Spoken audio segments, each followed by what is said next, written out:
Hello, Noble family. My name is Shay Lohman. I am going to be the acting summer school administrator for this coming summer.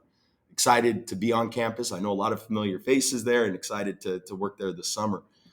This is my 17th year in the school district, most of those years here at Roland High School, teaching social studies and coaching. Spent a few years as our union president.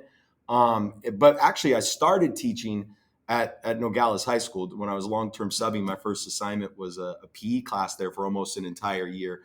And also, I coached with Coach Romano. I coached the JV baseball team there for a couple of years. So I'm excited now to be back on campus in a different capacity. So knowing that this is a super busy time of year, and I know a lot of our summer school teachers, you all do a lot of extra work on campus, I thought probably the best way to kind of get our logistics out and have our meeting would be through this video. So hopefully I can get it down pretty short. If you could then fill out the form that this came with, and please ask any questions or concerns that you might have. Now, just to be open, this is my first assignment as a summer school administrator. So this is my first time doing this. So I welcome any input as I learn kind of these policies and procedures. So I welcome input from many of you that have been here for a long time. So please communicate, open door, let me know kind of your thoughts on things. So today, doing a little introduction, we'll talk about our goals, go through some logistics, and then kind of wrap it up by reminding, hey, we want to make this fun for both staff and students. So our goals this summer, primary goal of summer school is we want students to get the credits they need to graduate. We have a number of students that are going to be making up classes that they failed. We're also going to be having some students that are taking go-ahead classes. So the main thing is we want to get as many students to get the credits they need as possible to stay on track to graduate. It's also an opportunity to allow some of our incoming ninth graders to become more comfortable on campus, learn some of our traditions, our policies, our procedures. So it's a great way to welcome them in before the regular start of the school year. And then probably the third goal is we want to provide a unique, engaging, and fun experience for both students and staff. Now, when we look at the calendar for summer school is going to run from June 10th to July 12th. The full day goes from 8 a.m. to 2 p.m. We'll have the gates opened at 7:30. We would like teachers there 30 minutes before their first assignment, but really want to make sure that your classes are ready to go and start when that bell rings at 8 a.m. We do have two holidays, June 19th and 4th of July will be two holidays, and we are expecting staff to work every day. There is one sick day provided, but then any days missed after that are unpaid. When we look a little more in detail at the bell schedule each day, so again, the gates open at 7:30. First class is 8 to 10:53 with a break worked in there at 9 o'clock. Then there's a kind of a nutrition break from 10:53 to 11:08. We're trying to keep that a little bit short to try to keep students on campus and also try to just limit the full length of the day as much as we can. Then the second class, 11:08 to 2 o'clock, with a break about 1 o'clock, and then a 2 o'clock dismissal. Now, we understand with the length of the day, additional bathroom breaks may be needed.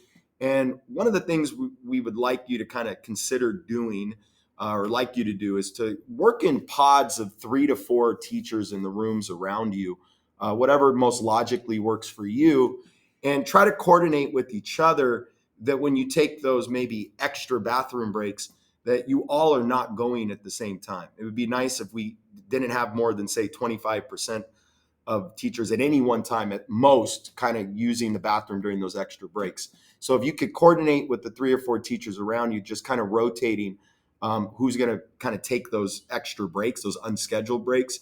And we're going to ask that when your students do that, that you please go out there with them and kind of do it as quickly as possible, and then get them back to class. And then for any other times that students are outside of class, we're going to really require that people can fully complete the bathroom passes. I know that takes a little bit extra work as a classroom teacher. I know stopping, filling out the pass takes some time. I get that. But we do need to have some management of students that are out roaming the halls and walking around. And probably our best way is going to be to make sure that students have completed hall passes. So that's when it comes to bell schedule, bathroom breaks, hall passes. We wanted to go through that there. The other thing we wanted to make you aware of logistics is kind of where we're coming in and out of campus, because there's a bit of a change. We are going to be entering, if you look on the map, a little closer up towards kind of where the football field is. This will be kind of the entrance by the nutrition line. If you remember the welcome back at the start of the school year, this is where staff entered through that gate. So you look at where the red oval is at, that's going to be our main entry and exit point. And we're kind of testing it out as we look at this for next school year as well. And the reason behind that is we're trying to prevent a bottleneck traffic wise that tends to occur near our main entrance right now. So where the red oval is, that's going to be our entry and exit point on campus. Attendance, very important in the summer. We do use positive attendance, which means we need to actively document that students are in class throughout the day. So we're going to need to input attendance every hour into Aries. Now, I know Mount SAC teachers, you have some additional requirements. I'm going to ask you to communicate with Kevin with any questions you have about that. But also just to make everyone aware, we do have some attendance policies that are slightly different with Mount SAC and Nogales. So for the Nogales students, we will allow 3 absences. And if they miss a 4th time, then they will be dropped, even if that's the last day. Same with Mount SAC, except it's 2 absences. And then on the 3rd absence, students will be dropped. So just we're going to try to make sure families and students are aware of those attendance policies in the summer. But Mount SAC does have a different threshold with attendance than Nogales High School. Behavior-wise, remember summer school it's a privilege to be here, and students that are not adhering to the rules are going to be sent home. Now, we are going to ask that please use the best classroom tier 1 management practices in your classroom as much as possible, but please reach out to administration with additional support as needed. I plan to be out around, walking around as much as possible, right? I do plan to be in every classroom within the first 2 days to talk with students for just a few minutes. And definitely one of the things we'll talk about is zero tolerance and behavior for the summer. So, again, we want to support you as much as we can to make the learning environment conducive to learning. So if there are problems that you cannot manage using tier 1 practices in your classroom, please reach out and we're going to support you where we can. And then finally, I put up here we want to make sure it's fun, right? Don't be afraid to use the F word in the summer. Make it fun. Like this, we do have a number of students who've already failed the class 1 time.